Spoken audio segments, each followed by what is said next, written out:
Olá, queridos amigos e amigas, sejam bem-vindos a mais um encontro da Igreja Presbiteriana Comunidade da Vila, encontro virtual, nesse momento que estamos vivendo, mas todos nós desejosos de que os nossos corações estejam aquecidos e sustentados, ancorados naquele que é a nossa segurança, naquele que é o nosso sustento, nosso Deus.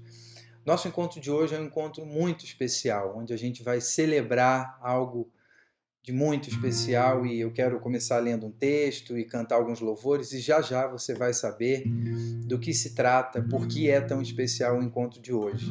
Isaías 53, versículos 3 e 4 diz: Foi desprezado e rejeitado, homem de dores que conhece o sofrimento mais profundo. Demos as costas para ele e desviamos o olhar. Ele foi desprezado e não nos importamos. Apesar disso, foram as nossas enfermidades que ele tomou sobre si e foram as nossas doenças que pesaram sobre ele. Pensamos que seu sofrimento era castigo de Deus, castigo por sua culpa, mas ele foi ferido por causa da nossa rebelia e esmagado por causa de nossos pecados. Sofreu castigo para que fôssemos restaurados e recebeu açoites para que fôssemos curados. Por isso é possível dizer que, independentemente do momento que estejamos vivendo, há sempre motivos para cantar, para agradecer, sempre em Jesus Cristo.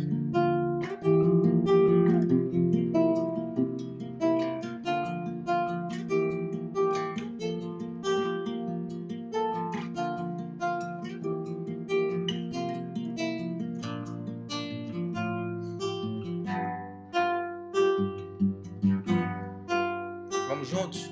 Sim, há motivos sem fim para cantar e bem dizer com louvores.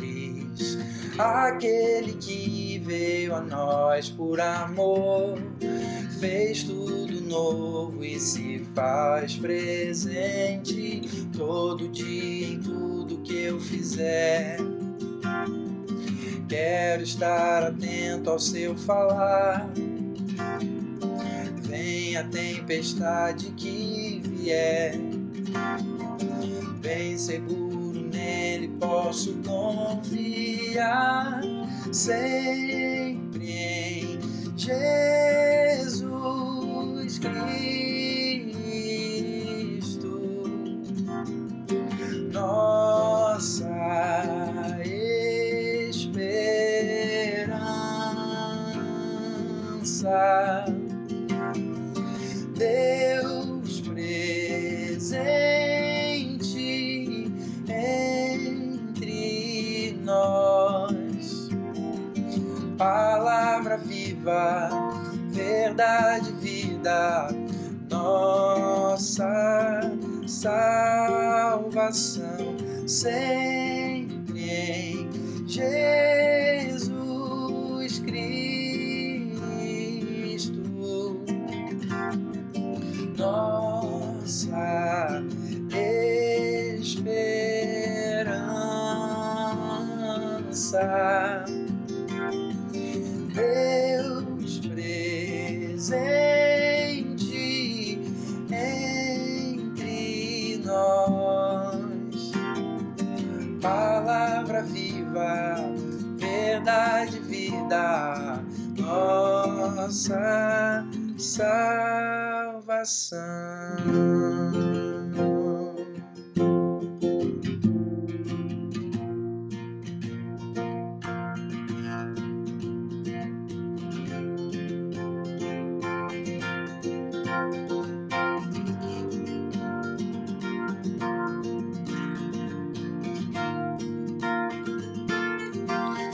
Eu olho para a cruz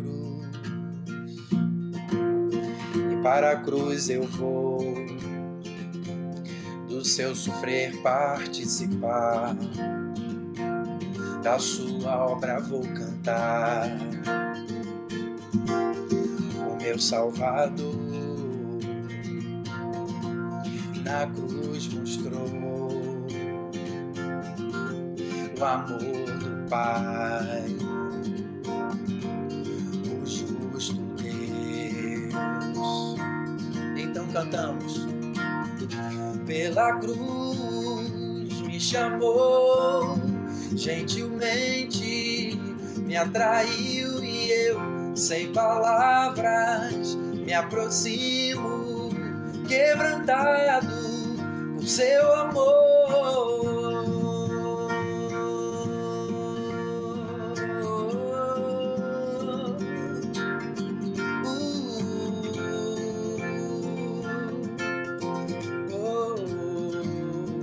E a graça imerecida vida é sobre a graça, de graça recebi por sua cruz, da morte me livrou, trouxe minha vida, eu estava condenado, mas agora pela cruz, eu e você fomos reconciliados. Pela cruz me chamou, gentilmente me atraiu e eu, sem palavras, me aproximo, quebrantado por seu amor. Impressionante é o seu amor.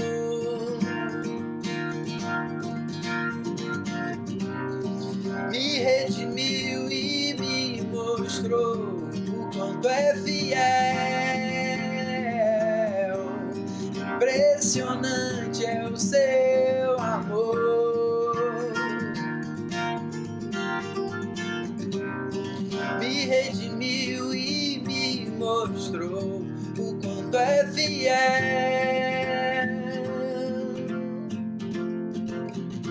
Pela cruz me chamou, gentilmente me atraiu e eu, sem palavras, me aproximo, quebrantado no seu amor.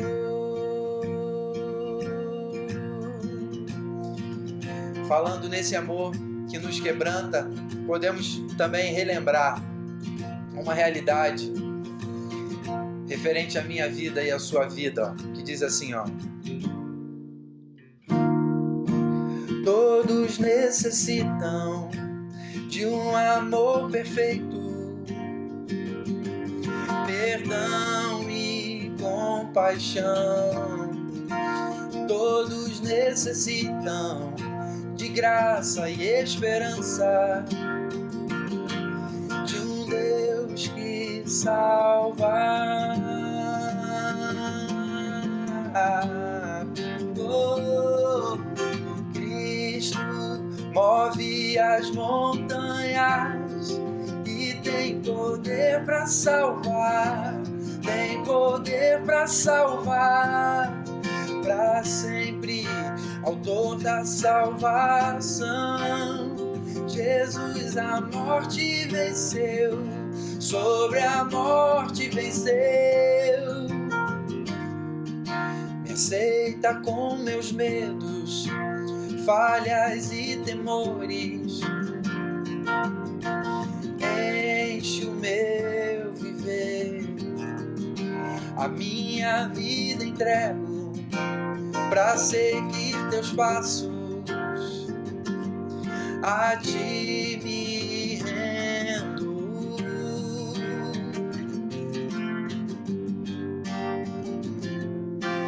Cristo move as montanhas e tem poder pra salvar, tem poder pra salvar, pra sempre, autor da salvação.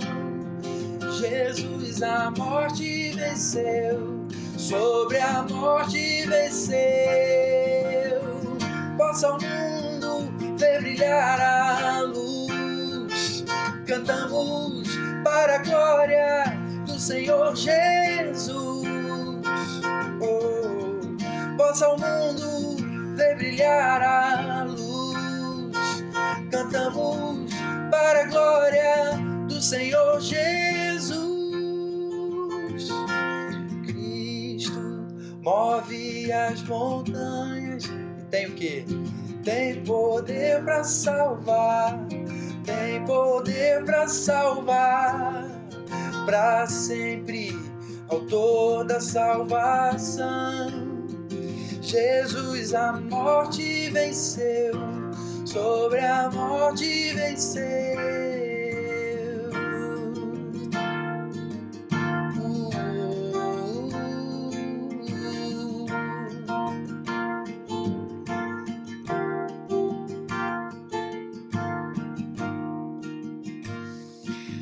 Quero passar a palavra agora para o pastor Marcos Botelho e daqui a pouco, no final, a gente vai cantar mais um louvor a partir do que vamos refletir hoje juntos, a partir do que celebramos hoje juntos. Que Deus te abençoe. Vamos à reflexão. Obrigado, Paulo. Obrigado por nos conduzir em louvor a Deus, esse momento tão gostoso que a gente tem com você. Deus seja louvado pelo dom que Ele te deu. Eu queria dar um recado bem importante antes da gente entrar na palavra de Deus e ouvir a voz de Deus para a nossa vida, para esse momento. A gente está passando por momentos difíceis e se você está passando por algum tipo de necessidade financeira ou necessidade porque perdeu algum emprego ou alguém da sua família teve o teste comprovado do Covid, foi internado ou simplesmente está com o vírus, entre em contato imediato com a gente. Não é hora de ter orgulho, não é hora de achar que consegue sozinho, é hora de ser igreja. Nós estamos agindo e mexendo tudo que a gente pode para ser igreja. Por isso a nossa igreja vai fazer 4 reuniões essa semana e 4 frentes de atuação. Está na hora de você que está na tua casa, se você sentiu de Deus, colocar a mão na massa e a gente ser igreja e servir o próximo. Agora é hora de um avivamento na nossa comunidade de fé, na comunidade da Vila. Por isso, a gente vai ter 4 grupos. O primeiro grupo chama Espiritualidade de Pequenos Grupos. Se você lidera um pequeno grupo ou se você quer liderar, você sempre pensou: gente, eu queria tanto ter um pequeno grupo na minha casa, mas eu nunca tenho tempo, eu não consegui abrir. Agora é a hora da gente intensificar a nossa comunhão com pequenos grupos. Nós temos ferramentas onde vocês podem estar juntos, está rolando os pequenos grupos e a gente quer uma reunião com toda a liderança de pequenos grupos, pessoas, para a gente poder conversar qual é a melhor forma para continuar cuidando da área espiritual, da área de oração dessa comunidade, está viva durante a semana, tá bom? O segundo grupo é o grupo social e de diaconia. Então, se você já é sempre focado para esse lado social, a área de diaconia, que a gente seja igual à igreja de Atos, onde ninguém passava necessidades. Então, é interessante que a comunidade da Vila continua firme com seus dízimos e ofertas. As pessoas que não perderam emprego, continua devolvendo a Deus o que é de Deus, então com essa fidelidade da comunidade, para que a gente possa agir agora de forma prática, de forma diaconal. Então a gente já, através da aceleradora local, conseguimos 6.000 cestas básicas para distribuir para quem precisa. Nós estamos levantando um fundo onde vai ajudar financeiramente quem perdeu o seu emprego. Então, se você quer participar desse grupo, se você é bom de colocar a mão na massa, de ajudar, de fazer compra para quem não pode sair de casa, esse o grupo e a gente vai avisar durante a semana quando vamos nos reunir para começar esse movimento. O terceiro é emprego e negócio. Emprego e negócio se você é da área de coaching, conselheiro, trabalha no mercado, é hora da gente ajudar aqueles que precisam se reinventar ou que perderam emprego, ter uma nova colocação. Então é hora de ajudar por telefone. Se você está nessa área, a gente quer convidar você para se inscrever nesse grupo. Escolha um grupo, ok? E por último, conversa e apoio psicológico. Se você é da área de psicologia ou se você gosta de ouvir, é hora de ouvir, fazer calls e ouvir. entre nesse grupo, que a gente precisa olhar olho no olho, conversar com as pessoas e ligar para as pessoas. Então a gente tem o contato de todo mundo, mas está na hora da gente criar os relacionamentos, não deixar pessoas sozinhas. Tem um pai que mora com seu filho na nossa comunidade e o filho pegou o Covid-19. Ele estava falando tanto que era difícil num apartamento pequeno, um sai para comer na cozinha, depois entra dentro do quarto, o outro sai para comer. Então eles dois moram sozinhos, mas não podem nem estar juntos, porque um deu positivo e o outro ainda não, ou não vai dar, né? Então olha só como é importante a gente criar vínculos maiores agora, ligar para 5 pessoas que a gente gosta e ter esse grupo ativo. Então depois que acabar o culto, vá na descrição, ou agora mesmo vai na descrição desse vídeo, que vai estar o link para você se inscrever, ok? Participe.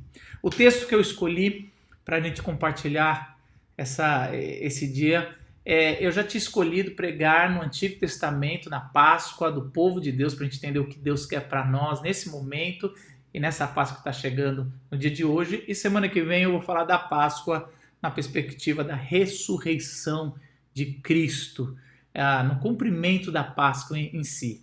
Então o texto que eu escolhi hoje é um texto difícil, é um texto onde vai mexer no nosso coração, mas é um texto necessário para a gente entender o mover de Deus nos dias de hoje e o que Ele fez e o que Ele está fazendo, ok? Eu queria que você abrisse sua Bíblia em Êxodo 12, 21 a 27. Quero convidar você, enquanto você abre a Bíblia em Êxodo 12, eu quero pedir para você que, como isso é muito novo, que seja um momento que você pare de fazer outras coisas, não vá cozinhar e fazer alguma coisa, ou ficar mexendo nas redes sociais, mandando áudio. Está na hora de colocar o filho no colo e realmente ensiná-lo e focar no culto a Deus. Nós não assistimos culto como cristãos, nós prestamos culto a Deus como cristão. Então é um desafio muito grande, agora que a gente está à distância, manter o foco, mas eu quero fazer esse desafio para você. Êxodo 12, 21 a 27 diz assim: Então Moisés convocou todas as autoridades de Israel. Ele disse: Escolham um cordeiro ou um cabrito para cada família. Sacrifiquem-no para celebrar a Páscoa. Molhem um feixe de sopo no sangue que estiver na bacia e passem o sangue na viga superior e nas laterais das portas. Nenhum de vocês poderá sair de casa até o amanhecer. Quando o Senhor passar pela terra para matar os egípcios, verá o sangue na viga superior e nas laterais da porta e passará sobre aquela porta. E não permitirá que o destruidor entre na casa de vocês para matá-los. Obedeçam a estas instruções como decreto perpétuo para você e para os seus descendentes. Quando entrarem na terra que o Senhor prometeu lhes dar, celebrem essa cerimônia. Quando seus filhos lhes perguntarem o que significa essa cerimônia, responda-lhes: é o sacrifício da Páscoa ao Senhor, que passou sobre as casas dos israelitas no Egito e poupou nossas casas quando matou os egípcios. Então o povo curvou-se em adoração. Senhor Jesus, obrigado pela tua palavra, que ela seja viva, Senhor, que o Senhor use a minha vida para falar o que o Senhor quer falar à tua igreja nesse exato momento, Senhor. Em nome de Jesus, ilumine a tua palavra. Amém. Gente, é interessante que você já percebeu que o povo israelita, os descendentes de Abraão, estavam por 400 anos no Egito como escravos. Eles estavam trabalhando como escravo para cada egípcio ali. O faraó tinha endurecido o coração.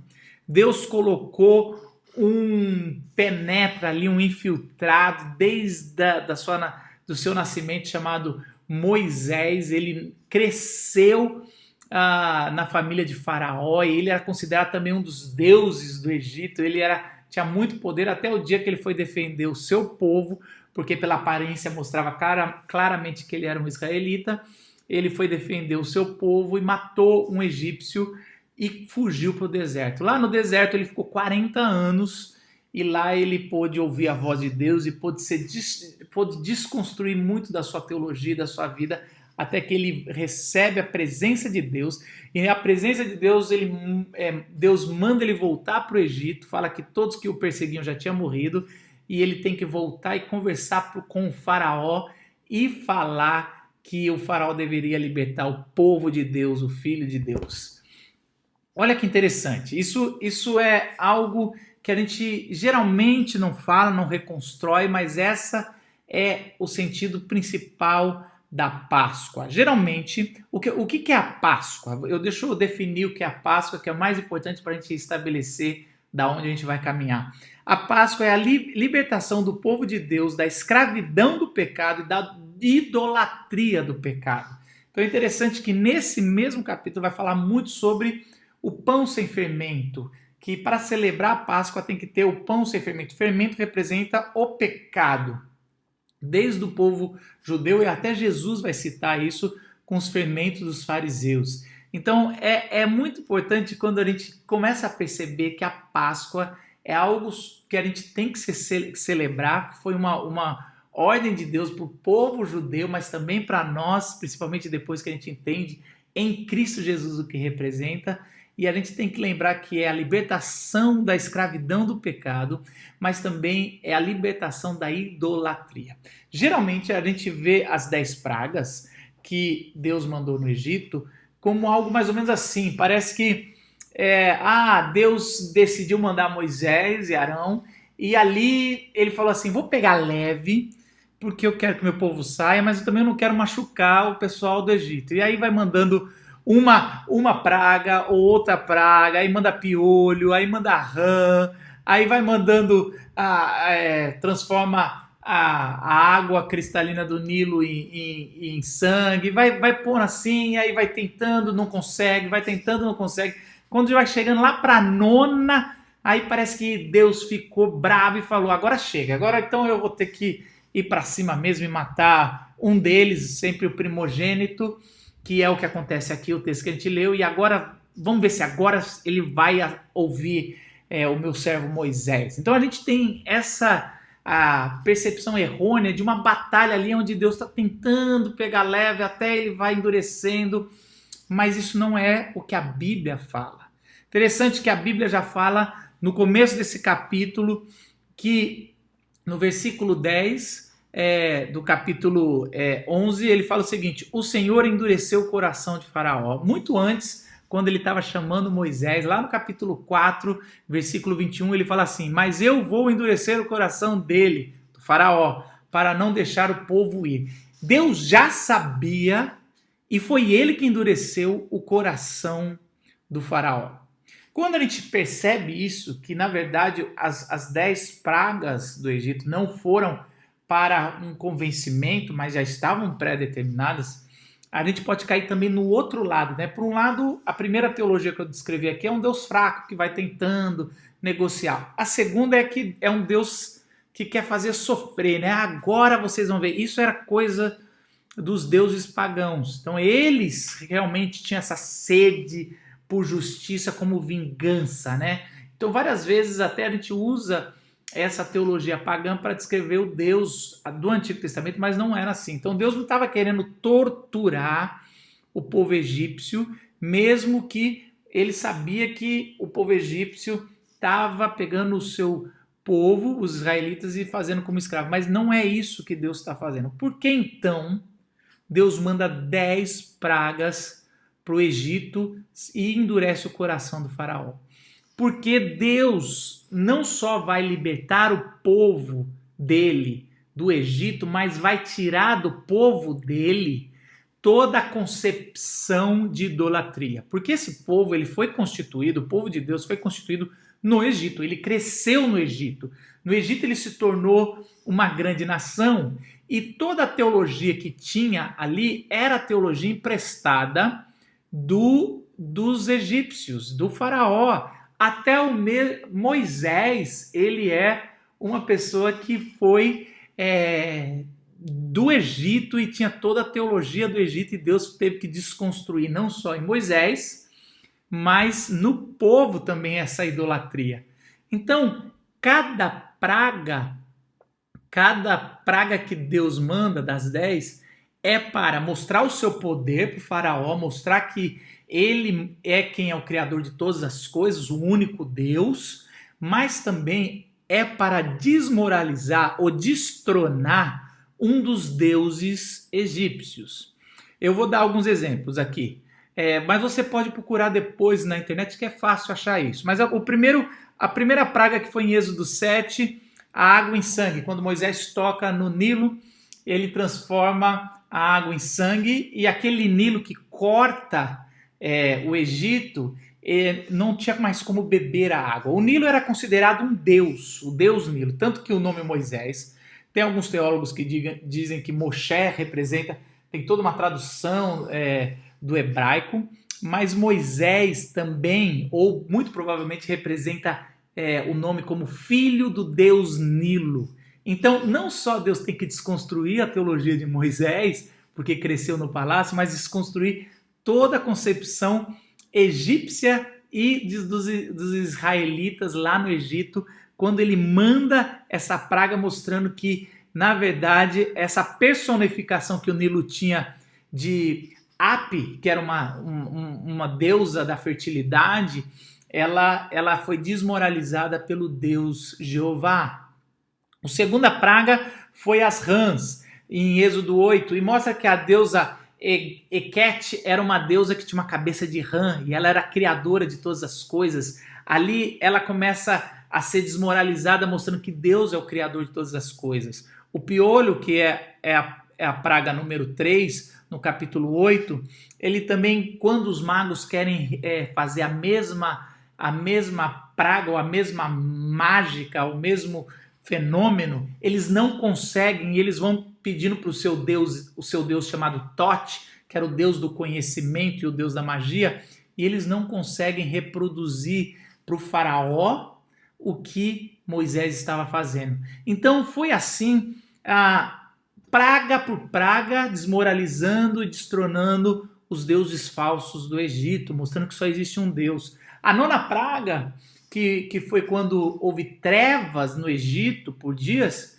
foi porque por anos, até hoje a gente consegue ver claramente que o Deus Sol era o Deus mais adorado ao longo da história egípcia. E quando há trevas, o Deus Sol, que era tão adorado, não consegue brilhar mais, é quando Deus destrona o penúltimo Deus egípcio. Por que eu estou dizendo isso?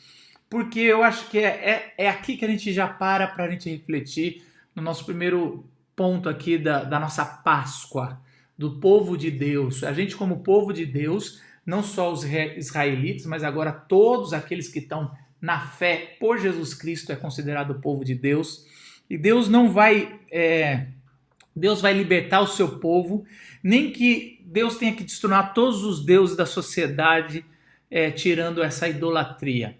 Eu não sou daqueles que acredita que o Covid é uma praga de Deus, ou pode ser, também não estou tirando essa possibilidade, pode ser apenas um fenômeno da natureza que Deus, na sua onisciência e no seu poder, deixou, mas Deus sempre usa as coisas que acontecem para estabelecer o seu querer e o que ele pretende fazer, os seus planos eternos. E é interessante que nesse momento eu acredito que Deus está destronando alguns deuses da nossa sociedade e alguns deuses talvez do nosso coração, como igreja ou como indivíduos. Então a minha pergunta para esse momento é: qual Deus que você estava idolatrando, que nesse momento de crise você vai ter que repensar, e Deus está falando, só eu posso estar em primeiro lugar no teu coração. Talvez seja os templos, né? A gente gastou, a religião evangélica, a religião católica gastou tanto dinheiro ao longo da história com templos, né? Com catedrais, líderes eclesiásticos gastando, sonhando com uma igreja de pedra, sendo que Jesus já tinha falado que destruiria o templo, ele reconstruiria em 3 dias. Ele é o templo, né? Então, pode ser que a gente agora que não pode nem estar nessas instituições desse prédio, a gente começa a repensar quanto a gente já gastou e quanto a gente poderia ser igreja com menos. Mas talvez seja mais pessoal, talvez seja relacionamentos artificiais que você tem mantido na tua casa e você, na verdade, ficou um idólatra do teu trabalho, das redes sociais, e talvez Deus está te colocando em casa para você olhar nos olhos dos teus filhos, olhar nos olhos do teu cônjuge e gastar um tempo. E talvez no começo vai ser difícil, vai ter mais brigas, mas é a hora de cair a máscara e de ser destronado algumas coisas que estavam como idolatria no nosso coração. Pode ser muitas coisas, mas Deus vai usar esse momento para destronar e para passar o fogo dele, que vai deixar a gente melhor, mais purificado. Quando se tem essa purificação do metal, você tem menos partes no final, mas você tem mais pureza. Talvez muitos vão perceber que, na verdade, eram só religiosos, que não seja nem eu e nem você, que a gente perceba que o nosso coração está em Deus, e é porque Ele foi fiel e é fiel, e Ele está querendo tirar do nosso coração, ou às vezes da nossa frente, muita idolatria que a gente tem vivido, talvez por dinheiro, e às vezes Ele vai tirar alguma coisa que a gente tem, mas Ele tem uma promessa que Ele não vai deixar nós passarmos necessidade, nenhum dos seus filhos vão passar, mas Ele talvez vai tirar um tempo e vai deixar, assim como muitos servos do Senhor na Bíblia passaram dificuldades, e Deus mostrou o seu cuidado nesse momento. Talvez Deus está destronando algumas coisas e Ele não vai medir esforços para fazer isso. E nesse momento de quarentena eu sinto que Deus está querendo tirar algumas coisas que a gente estava valorizando mais do que a nossa família, mais do que o nosso momento de devocional com Deus, mais do que o nosso momento de amor ao próximo. Deus vai destronar algumas idolatrias que a gente tem colocado, porque só Ele é Deus e só Ele pode ser adorado.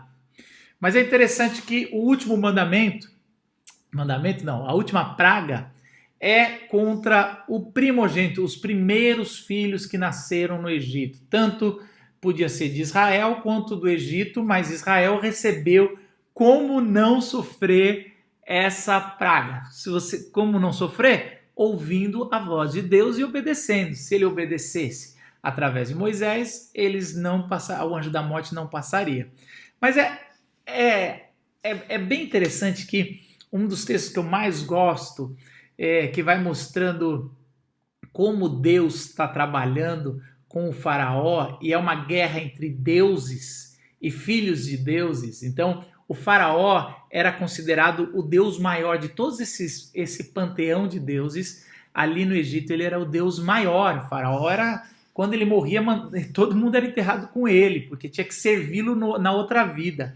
Então ele mesmo chamava de filho de Ra, né? Que era o ser divino, né? E aí tem um texto que em Êxodo 4, 22 a 23, que eu gosto, eu vou ler aqui para vocês. Depois diga ao faraó, tá Deus falando para Moisés lá no deserto ainda. Depois diga ao faraó que assim diz o Senhor: Israel é o meu primeiro filho. Olha que interessante. A primeira vez que a Bíblia fala que Deus tem um filho, e um filho primogênito, ele não está falando de Jesus, não é algo novo que aparece para Jesus. É aqui para Moisés falando que Israel é o meu primeiro filho. E eu já lhe disse que deixe o meu filho ir para prestar culto. Deixe ele sair para prestar culto, que não tinha como ele prestar culto no Egito. Ele ia prestar culto já no caminho para a terra prometida. Mas você não quis deixá-lo ir, por isso matarei o seu primeiro filho. Então é assim, fala para o Deus lá do Egito que se ele não liberar o meu filho da escravidão e de tudo que ele está fazendo, eu vou atrás do filho dele, porque ele primeiro mexeu com o meu filho. É uma briga de pais aqui. É muito interessante E essa morte a todos os primogênitos, ele vai causar algo muito forte. Porque, como a gente leu no texto, Moisés ele fala o seguinte: agora essa última praga é onde Deus vai liberar o anjo da morte, né? E esse anjo da morte vai passar por todo o Egito. Então, e ele começa a dar instruções bem claras. Pega um cordeiro, mate-o, pegue o sangue dele, passe na parte de cima da porta, nas laterais. Lá dentro você vai comer o cordeiro, você vai ceiar ali aquele momento e você não vai sair de lá de dentro. E como se fosse assim, esse sangue vai proteger a tua casa. E é o que acontece. É tão forte e naquela noite os gritos das casas egípcias eram ouvidos e ali o faraó não só manda chamar Moisés e Arão para libertar o povo, mas dá muito mais. Ele fala assim: pode levar todo o ouro, tudo que é de vocês. E no final ele fala o seguinte em Êxodo 12:32: dei-vos embora, pode ir embora, e abençoa-me também a mim. Ele pede a bênção de Moisés. Olha só, o faraó pensou: se esse cara realmente é o porta-voz de Deus e conseguiu trazer tamanha maldição para a nossa nação, ele pede a oração de Moisés para abençoar. A gente nem sabe se Moisés orou, mas existe um efeito aqui muito forte. E isso acontece porque Deus não vai medir esforços para libertar o seu povo, nem que tenha que endurecer a perseguição e a crise para que saia do fogo o fino metal chamado seu filho. Então é importante porque cada vez que as pragas iam destruindo e destronando um deus falso ou uma idolatria, o faraó endurecia com o povo de Deus, com Israel, com os hebreus. E aí é interessante que os hebreus às vezes pressionavam Moisés, dizendo: não, cara, não mexe muito não, que a gente já não está aguentando, a gente já é escravo, e agora toda vez que acontece a perseguição aumentava. Então existem dois movimentos aqui. Deus não só endurece para o faraó o coração dele, toda a praga até o filho, mas também coloca uma perseguição para o seu povo maior para poder refinar o metal e para que saia algo puro, santo, saia do Egito sem idolatria e sem essa escravidão, não só física, mas do pecado, um povo que vai se chamar de seu filho primogênito. Olha só, olha que figura bonita que Deus está preparando para na frente apresentar o filho verdadeiro que é Jesus Cristo. A questão é que é interessante que a gente vive tempos iguais, porque a gente vive um tempo onde a gente não pode nem, a gente não sabe para quem confiar, se a gente confia nos governadores, se a gente confia no nosso presidente, se a gente confia nas informações de fora e qual país, se a gente confia nos cientistas. E às vezes eu ouço algum cientista e aquilo me dá pânico porque falam que vai durar muito tempo. A gente está com momentos de incerteza, a gente não sabe para onde olhar e qualquer crítica já se cita Romanos 13, né? Não, toda autoridade, a gente tem que respeitar nossas autoridades. E é interessante que o mesmo Romanos 13, lá no versículo 7, Paulo vai dizer assim: deem a cada um o que lhe é devido. Se imposto, imposto, se tributo, tributo, se temor, temor, se honra, honra. Acredito que é um momento que a gente está vivendo com todos os políticos, e a gente já vive esse momento faz tempo, já faz uns 10 anos que a gente vive esse momento de corrupção, de insanidade em torno do poder, onde a gente vai vendo um confronto claramente entre o Deus verdadeiro e a política do Brasil. É um momento onde eu penso que é hora da gente dar um imposto, que a gente é um cidadão, mas é o momento do temor. Eu temo pelo nosso governo para não ter, por motivos maiores, ele não cuidar bem do nosso povo. Eu quero que você saiba que Deus está no controle. Deus está no controle de todas as coisas, está no controle até mesmo da perseguição. Quando o povo se revoltava contra Moisés, Moisés falava que, olha só, nós precisamos passar por esse período para que Deus cumpra em nós o que Ele quer cumprir, não só no Egito, mas no povo hebreu. É interessante que Provérbios 17:3 diz o seguinte: o ouro e a prata são provados pelo fogo, mas é o Senhor que revela quem as pessoas realmente são. E 1 Pedro 1,7, ao falar da perseguição que a igreja estava sofrendo, ele fala assim: assim acontece para que fique comprovado que a fé que vocês têm, muito mais valiosa do que ouro que perece, mesmo que refinado pelo fogo, é genuína e resultará em louvor, glória e honra quando Jesus Cristo for revelado. Então, tudo que a gente está passando, ele serve para que a gente saia melhor depois. Não foi necessariamente Deus que está colocando isso sobre nós, mas Deus está usando tudo isso que está acontecendo para que a gente saia melhor, menos idólatra, mais amoroso, mais dependente de Deus, mais em comunhão uns com os outros. Eu tenho certeza que as atividades que nós vamos fazer se inclinando para aqueles que vão precisar agora como igreja, depois a gente tem que continuar, porque vai nos tornar uma igreja mais preocupada com pessoas e mais voltada a servir. Eu queria encerrar falando da parte final, né? Deus vai liberar o seu povo nem que custe a própria vida do seu filho. E isso é o Cordeiro Pascal, é o que Hebreus o tempo todo vai trazer como referência sobre o que é a obra de Jesus na cruz. E é exatamente isso. João Batista, o homem mais famoso da religião de Israel ali no primeiro século, ele quando vê Jesus, ele fala algo assim em João 1:29. No dia seguinte, João viu Jesus aproximando-se e disse: vejam, é o Cordeiro de Deus que tira o pecado do mundo. Aquela experiência daquele povo hebreu, quando ele mata aquele cordeiro e eles comem aquela carne de cordeiro e depois passa o sangue, e ao passar a noite em oração e eles ouvindo os gritos de famílias enlutadas, ele percebe que o anjo da morte não passa por aquela casa. E é exatamente essa figura que vai trazer sobre o sangue de Cristo. O sangue de Cristo. E é isso que chama Páscoa, né? Pachá, né? Que é o anjo da morte passando por cima. Esse passar por cima é a nossa Páscoa. Porque o sangue de Cristo, para todo aquele que nele crê, é um sangue que protege não só o indivíduo, mas protege a casa do indivíduo. É esse Cristo que tem promessa para a família de Deus. E essa promessa que começa em Abraão, muito antes, mas ela é muito maior em Cristo Jesus, porque ela se completa ali. Ele é o Cordeiro, que o seu sangue foi colocado na nossa porta de casa.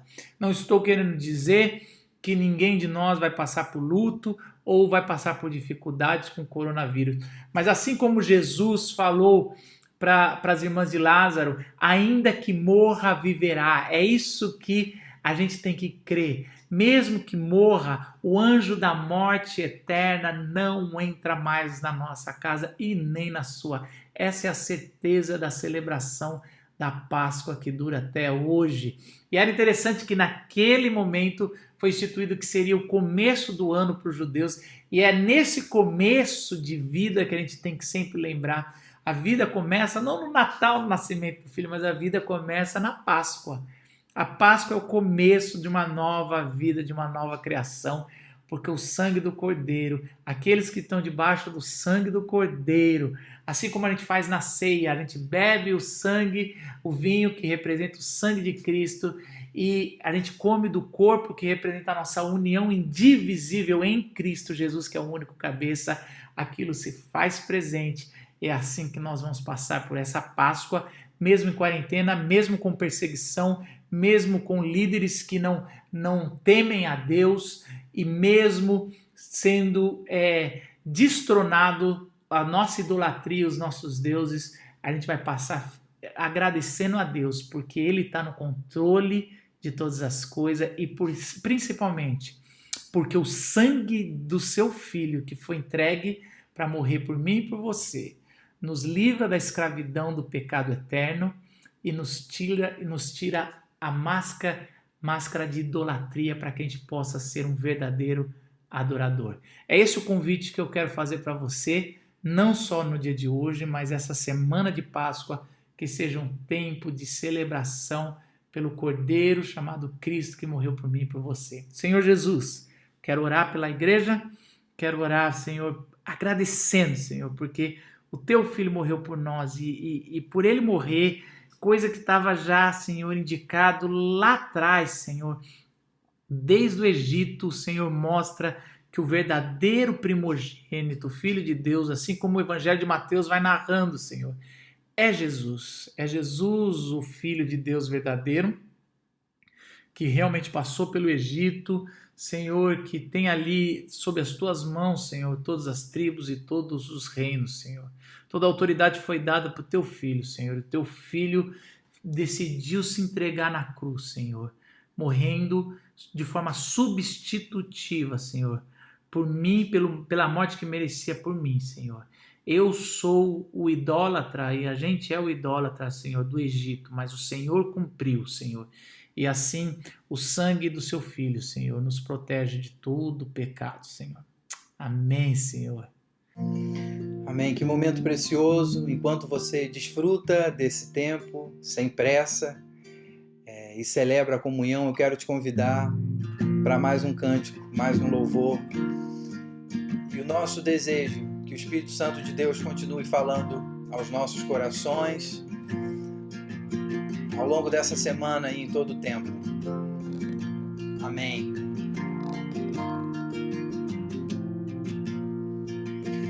Por amor vieste aqui pra morrer na cruz por mim, por minha culpa se entregar, mas com poder ressuscitar. És fiel em meu viver, em meio à paz ou ao sofrer. Teu amor me libertou, vivo estás em mim, Senhor. És mais forte que o pecado, que a morte. Está escrito, Cristo é vivo, tu Jesus és o Senhor. Sem princípio e sem fim, esperança eterna em nós, para trazer ao mundo a luz. Pagaste o preço lá na cruz. És mais forte que o pecado, que a morte. Está escrito, Cristo é vivo, tu Jesus és o Senhor. Amém. Amém. Antes da gente terminar, antes da gente se despedir, de eu dar a bênção, eu queria dar um aviso, compartilhar com vocês, como um dos pastores da comunidade da Vila, um recado do conselho, da liderança da igreja, para você que é membro da comunidade. Esse recado tem 3 pontos. O primeiro ponto é o seguinte: a gente queria que você, membro da comunidade, soubesse que nós decidimos continuar pagando aos nossos prestadores de serviço, que nesse momento tão difícil, inclusive de dificuldade financeira, não tem podido prestar os seus serviços a nós por conta das limitações impostas pelo momento à nossa dinâmica, à nossa vida social, à nossa cidade. Então, a comunidade da Vila decidiu continuar pagando a esses fornecedores. Exemplos desses fornecedores: o pessoal do estacionamento ali perto da igreja, a moça que faz a faxina no nosso espaço. Então nós vamos continuar pagando essas pessoas enquanto for possível, sendo para eles suporte nesse momento de dificuldade financeira. O segundo ponto desse aviso: você que é membro da comunidade e tem passado por dificuldade, o nosso conselho, A liderança desta comunidade está à sua disposição. Nós queremos te ouvir e também auxiliar no que for possível para ajudar aqueles que estão passando por maior dificuldade financeira nesse momento, aos mais necessitados da nossa comunidade. Então, você que tem passado por dificuldade, saiba que estamos à sua disposição, entre em contato, procure um de nós, eu, o pastor Marcos, o presbítero César, entre em contato pelo WhatsApp da comunidade e vamos compartilhar o que temos vivido nesse momento e ver como você pode ser ajudado, ver como podemos te ajudar nesse momento. E o terceiro ponto desse aviso, mas não menos importante, que tem a ver com isso tudo, nós queremos encorajar e orar por você que nesse momento pode se manter fiel com seus dízimos, ofertas e contribuições. Que Deus te abençoe e te sustente para que você seja usado por Ele nessa hora. As suas contribuições, o seu dízimo, suas ofertas são essenciais, fundamentais, para que possamos auxiliar aqueles que têm passado por mais necessidade nesse momento. Você que pode continuar fiel no compromisso de suas contribuições, dízimos e ofertas, faça da sua entrega nesse momento um sacrifício de louvor a Deus, sabendo que você tem sido usado por Deus para o auxílio daqueles que mais precisam nesse momento. Que Deus te abençoe sobremaneira. Você que não pode contribuir nesse momento, a nossa oração é que o Senhor nos conduza pelo meio dessa tempestade, que a gente passe o mais rápido possível e da melhor maneira possível por esse momento. Amém?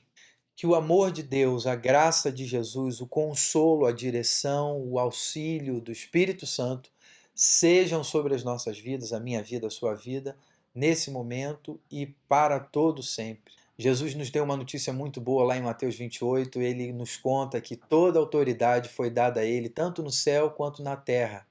E nessa autoridade ele nos envia para irmos por onde formos, em contato com as pessoas com quem ele nos tem colocado em contato, batizando esses que convertem seus corações a Jesus em nome do Pai, do Filho e do Espírito Santo, aprendendo sempre e ensinando a obedecer às orientações de Jesus, certos da promessa que ele nos fez de que ele estaria com a gente até o final dos tempos.